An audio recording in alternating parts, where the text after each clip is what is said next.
Why Salmon Swims Upstream by Morgan.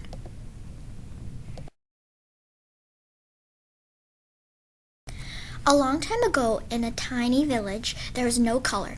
They lived in gloomy darkness with no liveliness at all.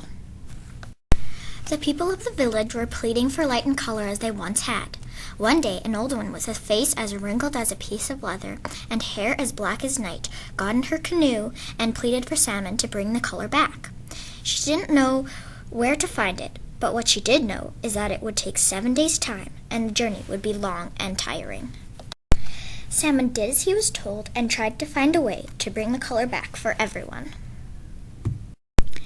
He asked the crab what Salmon should try first. The crab replied, "You should swim as fast as you can back and forth until the water gets bubbling enough for color to pop out of the bubbles." And that is what Salmon did. First he went back and forth, until he had no energy left and had to stop. Salmon poked his head out of the water to see if there had been any color popping out of the bubbles, but there was nothing there. "Maybe I should try to see if there's a certain spot I need to be in," said Salmon. Salmon searched and searched for a place where it looked like it was screaming color. He eventually gave up and decided to ask for help. Salmon knew exactly where to look. He swam up to the snow-white beluga whale. He asked where he should look for color and explained why he was doing so. The whale was very interested with the big challenge he had faced, so Beluga decided to help him on his journey. Beluga said he knows just the guy to help us find it. Beluga said to ask the earth gods to boil the color out of the ocean.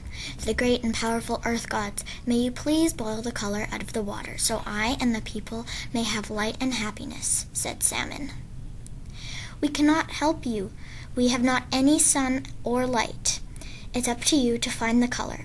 Ask Turtle. He'll know what to do," said the sun god.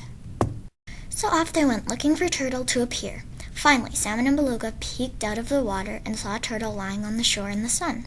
They asked Turtle to tell them where to find the color.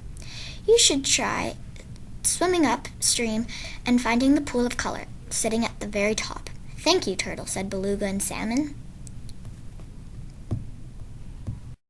Salmon had to say goodbye to Beluga because the streams get very shallow at parts, and Salmon was the only one who could fit. Off he went. Salmon eventually got to the stream and swam with all his might, fighting his way through the currents and rapids. He swam and swam until he saw a flash of color 1 meter away. Salmon swam up to the pool of color and splashed all the color out from the pond.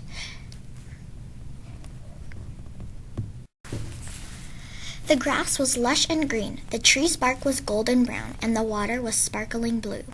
Salmon had done it. He had unleashed the color. The people thanked and thanked Salmon for all his hard work.